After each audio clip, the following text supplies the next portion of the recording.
Good morning. My name is Samail. I work as a cardiac surgery registrar in Oxford University Hospital. I would like to welcome you to this wonderful career progression webinar organized by very efficient Miss Subhana Tani. A little bit about the flavor of the leadership. I would like to discuss about that today.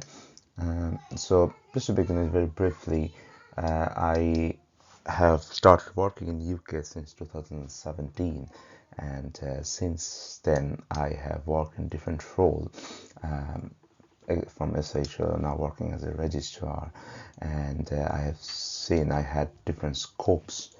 I found a lots of opportunity to show my leadership skills, and it's not only about me, it's about the team as well. Everyone has their own role and they have the potential to show leadership skill in every aspect in their work. With that I mean not only the doctors, the nurses, the clinical staffs, the pharmacy staffs, the HCAs and everyone. So there are lots of opportunities to show your leadership qualities in NHS. So who is a clinical leader? It's very important. So I can tell you from a definition which is pretty much is similar to what we see in real life. So leaders who were perceived as doctors, where we are, and who had the vision to see the improvements to the service, or who were able to address limitations within the health system and share their vision with their fellow doctors.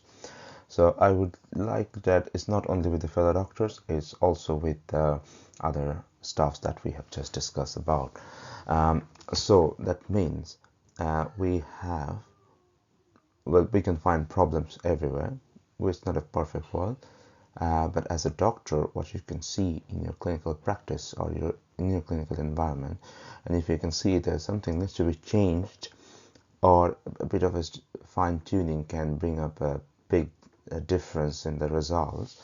We need to identify that problem and we need to solve it in a teamly manner. So you have to show your experience, your knowledge, your ideas for yourself, excuse me, and to the team that you'll be working with. And the aim of that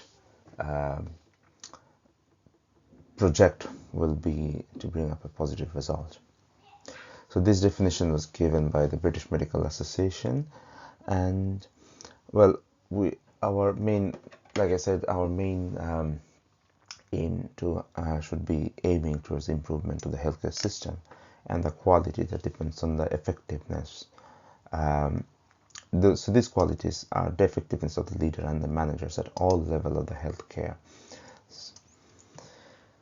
And again, we have to ensure the safe delivery of services, and we should never compromise with the quality, and we have to ensure a best effective healthcare result.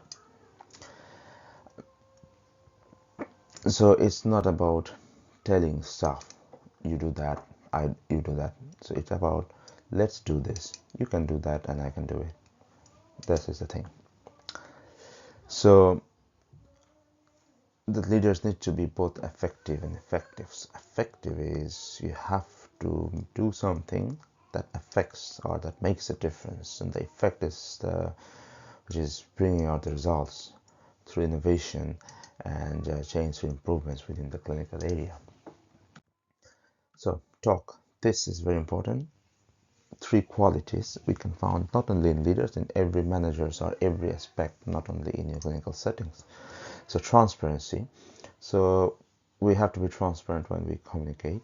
We have to share information transparently without hiding anything, and outcome truthfully and honestly within your team, within the patients, the service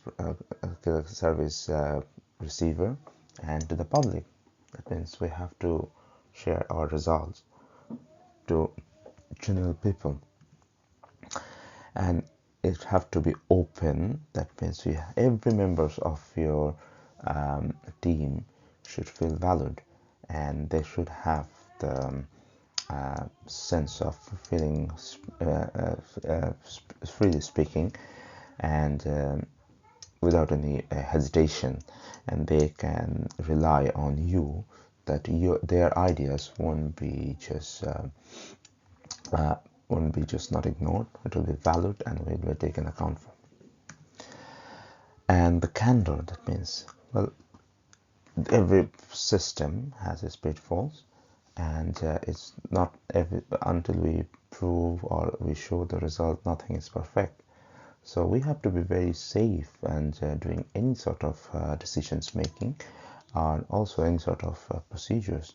But if something goes wrong, which can happen, we have to have the big heart and step out and say sorry to the patients and the service receiver. It's not only for your own, also you have to, it will save you in the courts, of course, and then also they have their legal key, and we have to discuss in details. For example, if we run a clinical trial and you are leading the trial, and the process is something, one of the clinical steps that can cause, that has a recognized cause of some complication. The patient is aware, even though you have discussed it with the patient and the family. If the complication arises for that patient, that particular patient, you have to come out and say, or send a letter, apology letter. A simple means of kindness, or nice gesture doesn't cost you much, but if you don't do it, probably it might cost much. So where to start, right? Well, in healthcare setting, of course, we have to find a problem which we need to solve. Not only a problem, it's not always a problem. I'm using the phrase problem, but it's not always a problem. It could be something going right, but you think that you can change it, or maybe you can get a better result with changing it. So we have to identify that, or what you want to solve, or what you want to change. And of course, you need a team. Without a team, you can't you cannot work alone. And think about how to solve. So it's not only you take the team account with you, and think together how to solve. Gives ideas, discuss the problems and the ideas, and what are the negative sides, what are the pros and cons on every aspect. Then communicate with the team. It's also important, because communication is the base of every problem solving. And the talk we have discussed, it has to be with yourself, with the team, and to the patients. And we have to plan. So now that we have made the plan, and we have to delegate the work among ourselves. So you being a leader, you just don't delegate the jobs for everyone else, and you don't keep anything for you. But you have to possibly, I would suggest, you have to have the equal share of everyone doing the same things or different things, so that you can accelerate the process, and you can get a good result with it. And of course, execution of the plan. And I have written that always think of a backup plan, because it might not go as planned as you think of. But that's why we should have a plan A, B, C, and D, and what's. And once we executed the plan, we have to analyze the outcome, and we have to work on that, and use a backup plan if you need. So as a doctor, you have some extra responsibilities. If you're responsible for leading or managing a team, you must make sure the staffs are clear about their individual and the team roles objective, their personal and collective responsibilities for patient and public safety, their personal and collective responsibilities for honestly recording and discussing the problems. This is very important, and it's very core of your clinical leadership.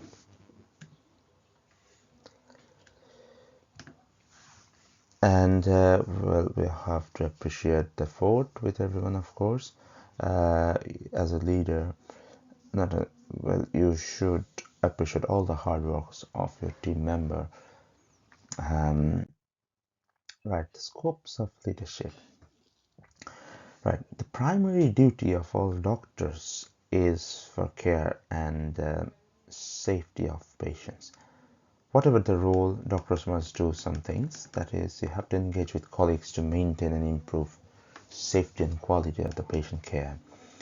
Contribute to discussions and decisions about improving the quality of service and outcomes, and raise and act on any concerns about patient safety.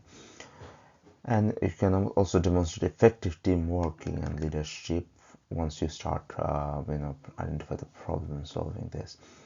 And you promote working environment free from unfair discrimination, bullying, harassments, and bearing in mind that colleagues and patients come from diverse backgrounds.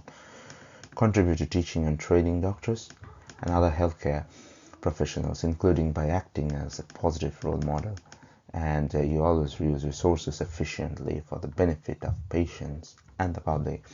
Well, that's all these 5-6 points, and it will give you some idea on how to work on leaderships or how to make projects.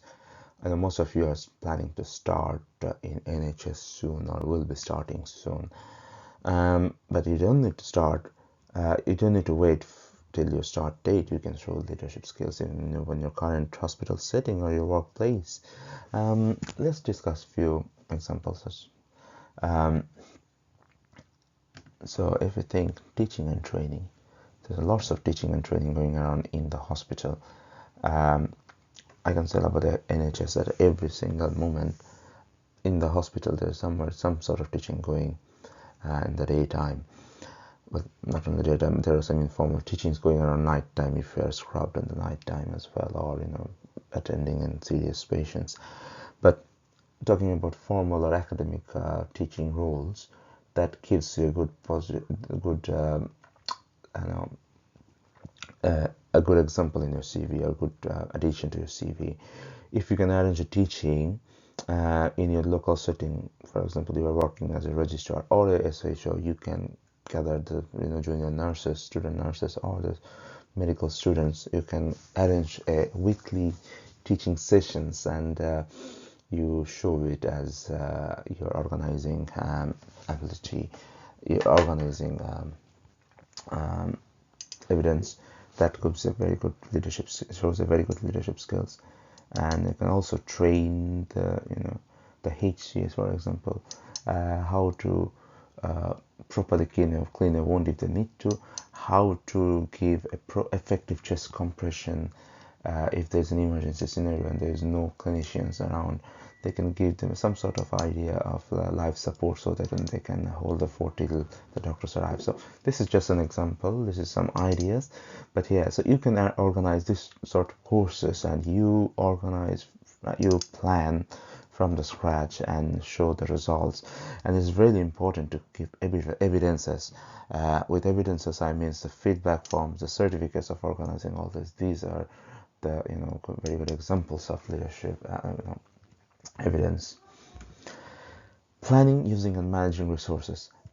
For example, you have got some free samples of let's say paracetamol in your ward from a kind donor, and you have to distribute it among the patients. So you can organize effective plan with other two fellow nurses, and you can distribute them effectively, or you can triage them, like who needs the paracetamol now and who doesn't need the paracetamol later. So you can manage this resource, and even that's also a good leadership skill, because you are delegating your your members, and you are using it properly.